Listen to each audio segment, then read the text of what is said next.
Picture this, folks, a moonless night over Normandy on June 5th, 1944, with hundreds of C-47 Skytrains rumbling through the dark skies like thunder on wings, each one crammed with wide-eyed paratroopers, hearts pounding as they hurtled toward enemy lines.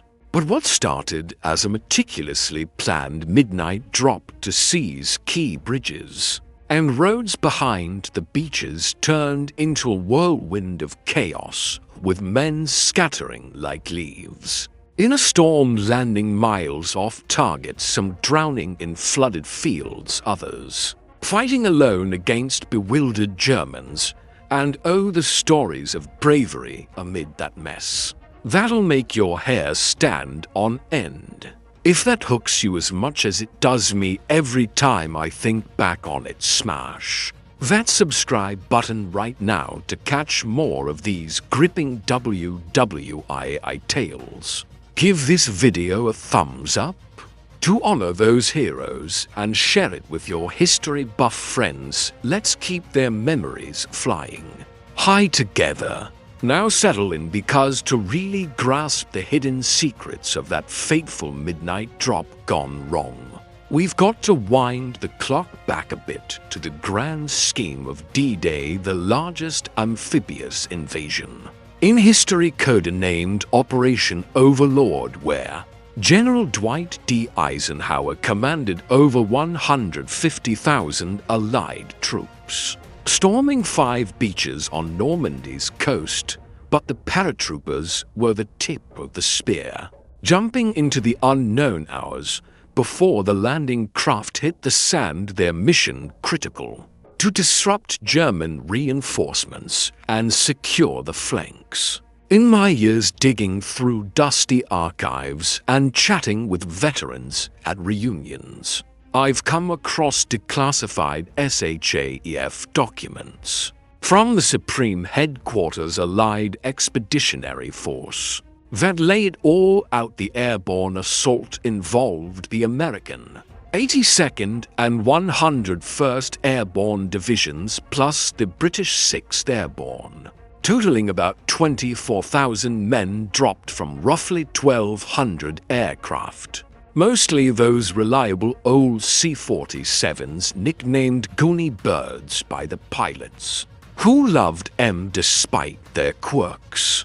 These planes weren't fighters, mind you. They were lumbering transports derived from the DC-3 airliner, with a top speed of about 220 miles per hour and a wingspan of 95 feet, engineered for hauling cargo, but adapted for troop carrying, with reinforced floors and static lines for parachute jumps as detailed in engineering reports from Douglas Aircraft Company that I've pored over. They could carry 28 fully equipped paratroopers each, though on D-Day many were overloaded with gear like radios, mortars, and extra ammo, weighing the boys down to over 300 pounds apiece.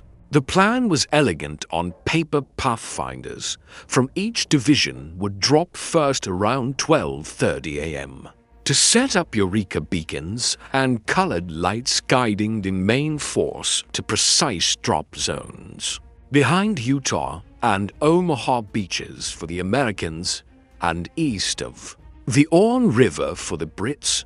But as any old flyer will tell you, plans are one thing, and reality, especially in wartime aviation, is quite another. Let's talk about those C-47 pilots first, because without them, the whole operation would have been grounded. And from memoirs like John R. Johnson's Unarmed, Unarmored, and Unescorted, which I read cover to cover back in the 70s, these fellas were a breed apart, many from the Troop Carrier Command, with names like the 53rd, 61st, and 62nd Troop Carrier Groups flying out of airfields in southern England, such as Wokingham and Cottesmore.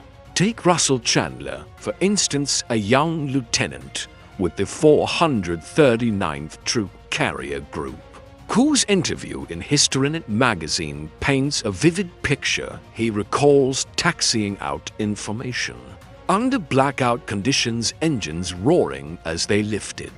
Off around 10 p.m. on June 5th, the sky filling with over 1,000 planes, a sight that must have been awe-inspiring yet terrifying, with no fighter escort at first. Just those unarmed transports droning toward the channel. The flight path was carefully charted to avoid known flak batteries, crossing the English coast at Portland Bill, then dipping low over the water to evade radar. But here's where the secrets start unfolding. Declassified OSS reports I've seen reveal that Allied intelligence had underestimated the German night defenses along the Cotentin Peninsula, where the 82nd and 101st were headed. Rommel's Army Group B had beefed up anti-aircraft guns and even installed searchlights that could pin planes like bugs under a lamp. As the Armada approached the French coast around midnight, the weather turned nasty. Thick clouds rolled in, forcing pilots to climb from their planned 500 feet to over 1,500 feet, scattering formations as visibility dropped to near zero. Chandler remembers his compass spinning wildly from magnetic interference, perhaps from German jamming, or just the chaos of so many planes. And then the flak started bursting around them. Like fireworks gone mad, orange tracers arcing up, shredding wings and fuselages. You can imagine the tension in those cockpits, can't you, with co-pilots calling out altitudes and navigators peering through the murk for landmarks. But the real trouble hit when they crossed the coastline. Battle accounts from the 101st after action. Reports declassified in the 1980s describe how German 88mm guns opened up with deadly accuracy, downing at least 20 to C-47s that night and damaging dozens more. One pilot, Joe D. Maguire, in his book Goony Bird Driver, recounts a mission where his plane was hit mid-drop, the green light flashing as paratroopers hooked up their static lines. But shrapnel ripped through the cabin, wounding the jump master and causing the stick to jump prematurely, scattering the men over miles. For the 101st, aiming for drop zone A near St. Mireglise, many landed in the flooded Murderate River marshes.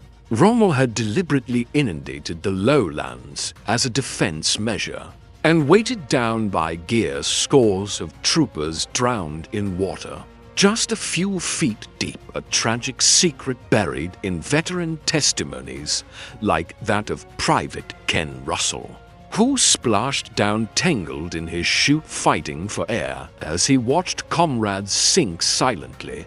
The Pathfinders, meant to mark the zones with radar beacons, had their own woes. Only a handful landed accurately due to the same flak and fog, leaving most drop zones unmarked. Pilots relying on dead reckoning and stopwatches, but with speeds varying from 140 to 160 knots instead of the planned 110. The jumps were rushed, men leaping out in under 10 seconds per stick, but often from the wrong altitude, some as low as 300 feet, giving chutes barely time to open, leading to hard landings and broken bones. Over in the British sector, the 6th Airborne fared a bit better thanks to clearer skies east of Con. But even their hidden perils lurked. Glider-borne troops in Horsa gliders, towed by Halifax bombers, crashed into hedgerows or anti-glider poles, dubbed Rommel's Asparagus wooden stakes, meant to impale the fragile craft.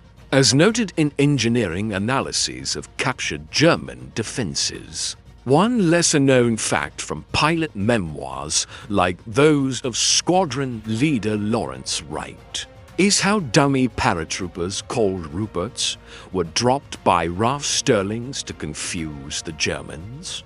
These cloth dolls with parachutes and fireworks simulating gunfire drew fire away from real drops, but in the confusion some real paratroopers landed amid the dummies, adding to the surreal night.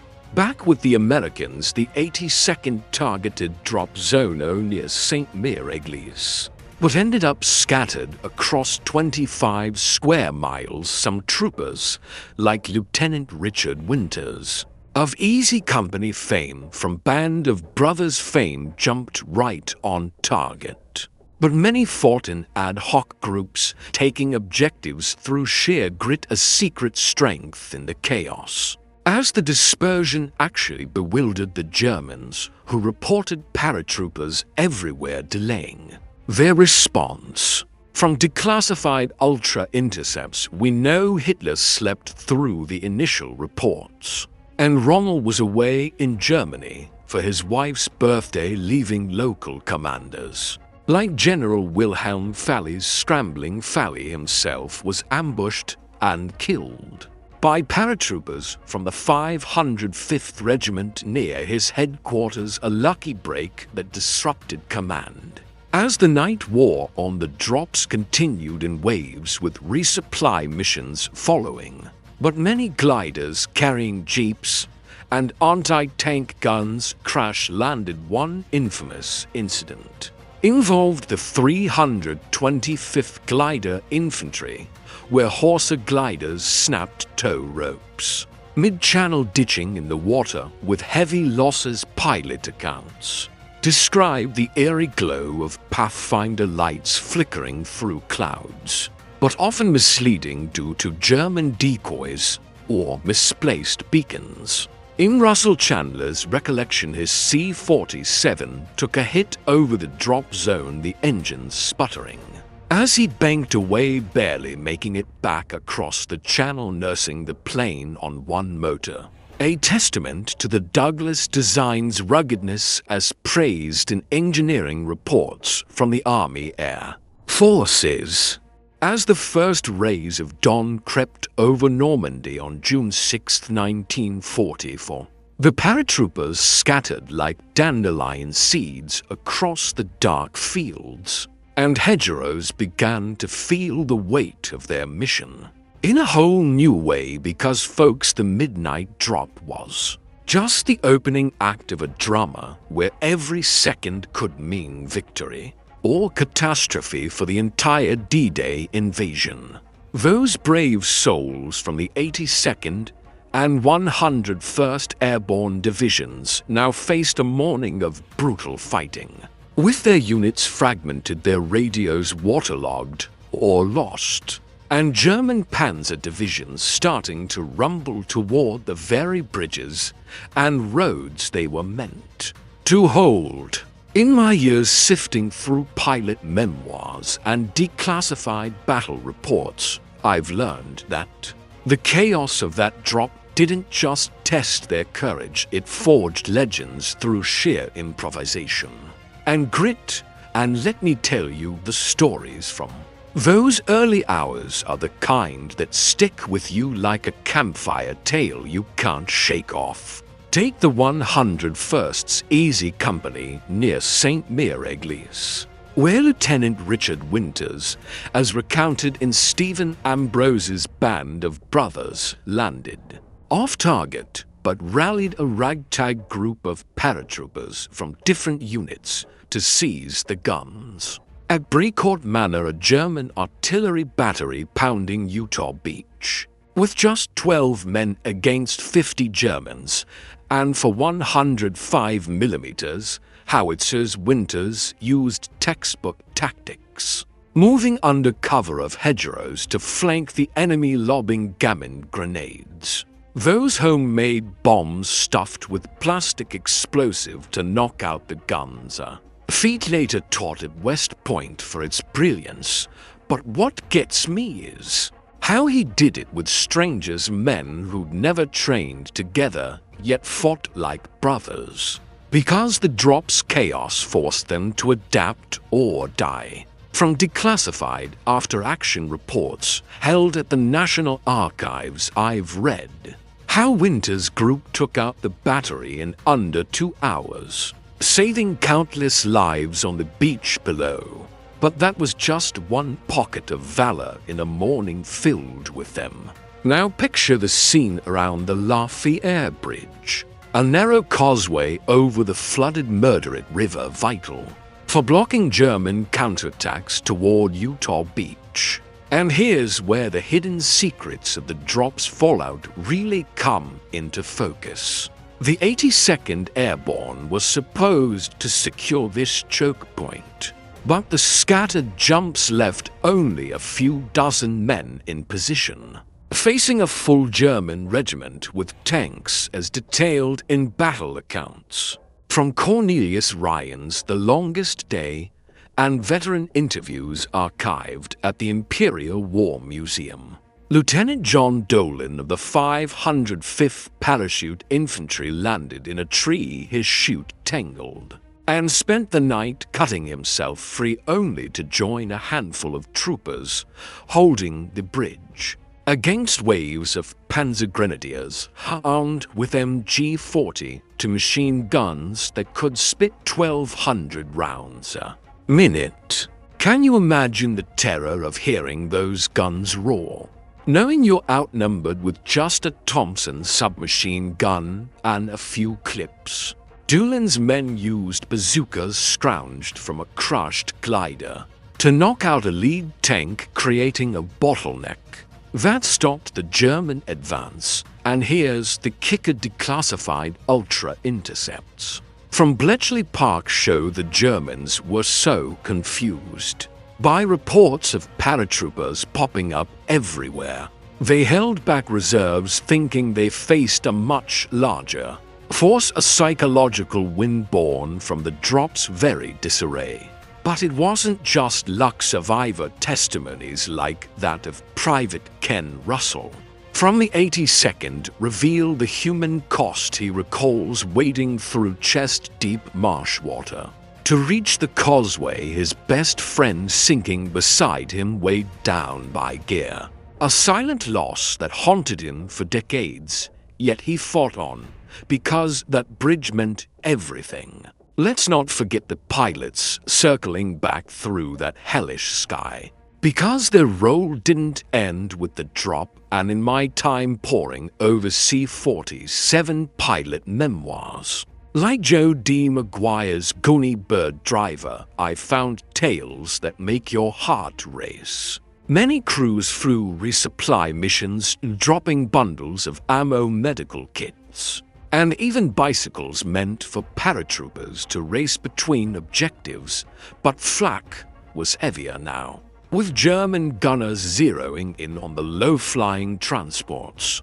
One pilot, Captain Charles Young with the 439th Troop Carrier Group, described in a 1960 for Oral History at the Air Force Historical Research Agency how his C-47 took a direct hit to the tail during a resupply run over Drop Zone C, the plane shuddering as he wrestled it back toward England, with paratroopers on the ground watching their lifeline vanish in a trail of smoke. Engineering reports from Douglas Aircraft highlight the C-47's durability.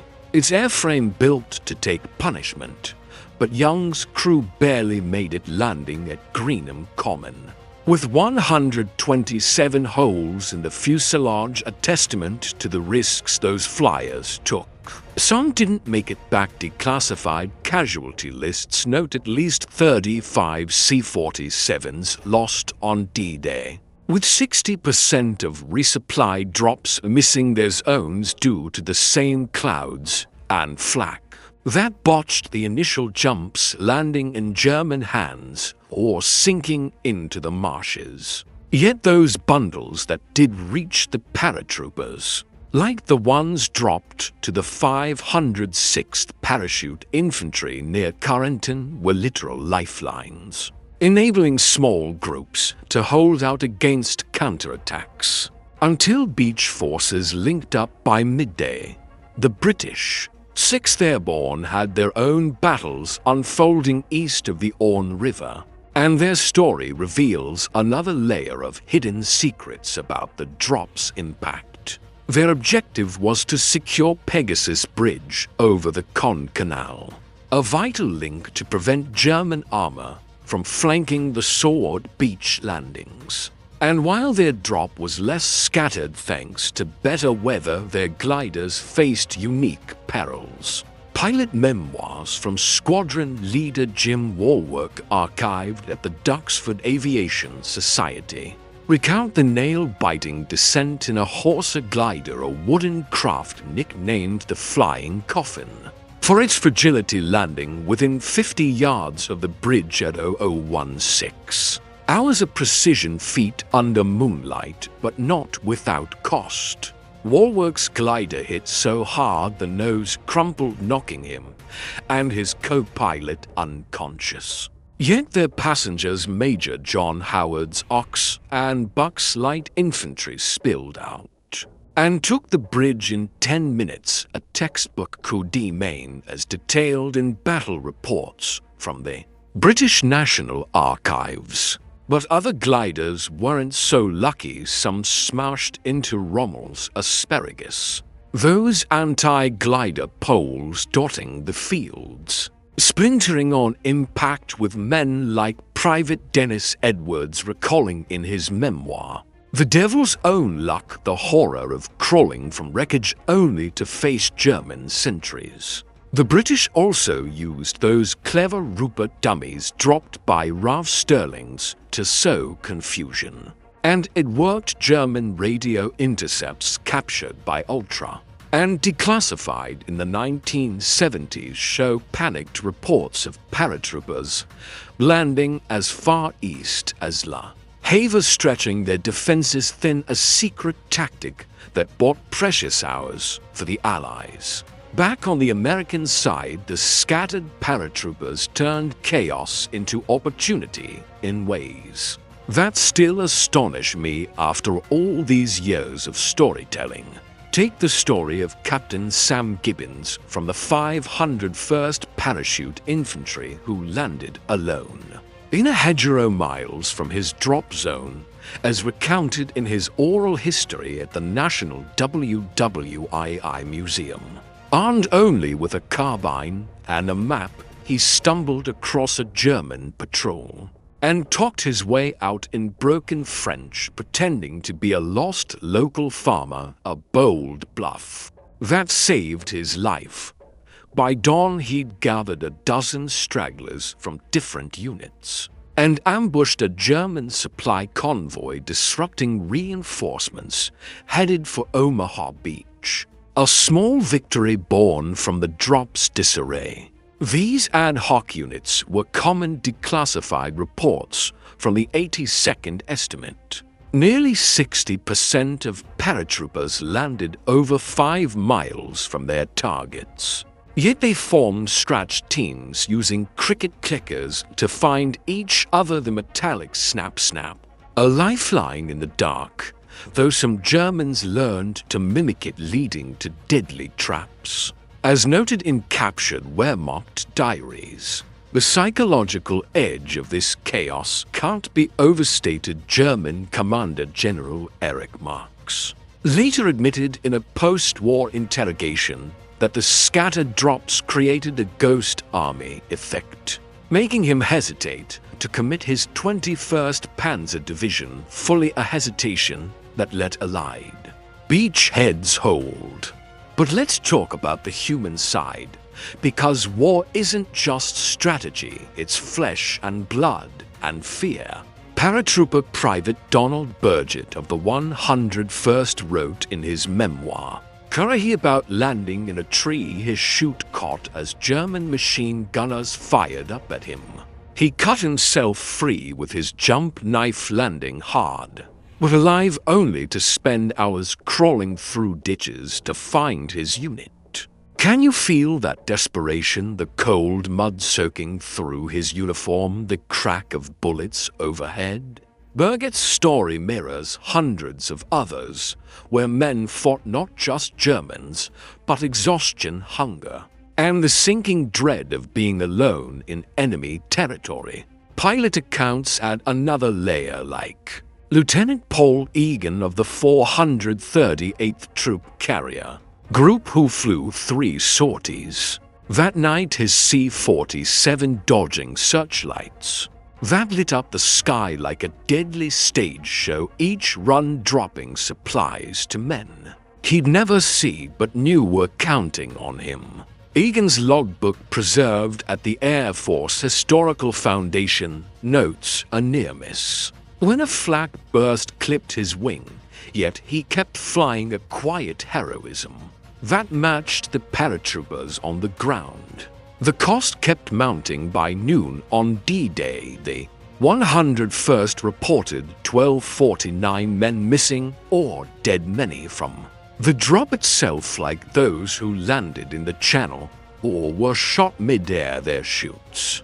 A flame of grim detail from survivor accounts that still chills me as we roll through these tales of valor and heartbreak, if they're gripping you like they do me after decades of sharing these stories. Take a quick moment to hit that like button to honor those who fought in the dark. Subscribe for more of these vivid WWII journeys. Comment with what's hitting you hardest about this chaotic night, and share this video with a friend who loves history as much as we do. Your support keeps these voices soaring. Now let's dive into how the paratroopers' desperate stand shaped the critical hours of D-Day's morning, because the secrets of that drop didn't just end with dawn. They rippled through the invasion's success in ways no one could have predicted.